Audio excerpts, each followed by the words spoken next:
दोस्तों आपको बता दूं कि भोजपुरी के पावर स्टार पवन सिंह को भारतीय जनता पार्टी के तरफ से लोकसभा चुनाव का टिकट मिल गया है और टिकट मिलने के ही कुछ देर बाद इनकी खुशी जो है जाहिर किया गया है। सबसे पहले वीडियो में आप लोग यहां देख लीजिए। पवन सिंह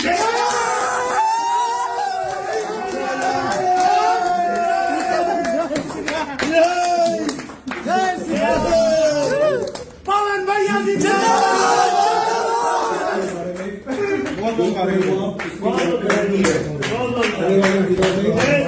की बैठक होगी तो जानकारी दी जाएगी।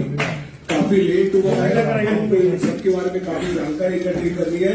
इसका धन्यवाद। भारत माता की जय। तो आपने देख लिया किस तरीके से सब लोग खुशी जाहिर कर रहे हैं। जी हाँ, आपको बता दूं कि कुछ घंटे पहले या एक दिन या 2 दिन के बाद power star Pawan Singh Twitter पर ट्वीट करते हैं, लिखते हैं यहाँ पे कि भारतीय जनता पार्टी के शीर्ष नेतृत्व को दिल से आभार प्रकट करता हूँ। पार्टी ने मुझ पर विश्वास करके आसनसोल का उम्मीदवार घोषित किया, लेकिन किसी कारणवश में आसनसोल से चुनाव नहीं लड़ पाऊंगा। तो मैं आपको बता दूं कि जहां से पावर स्टार पवन सिंह चुनाव लड़ रहे हैं वहां के सांसद हैं शत्रुघ्न सिन्हा जी। जी हाँ, जो कि कांग्रेस के नेता हैं। तो आपको बता दूं कि आसनसोल पड़ता है पश्चिम बंगाल यानी कि कोलकाता में।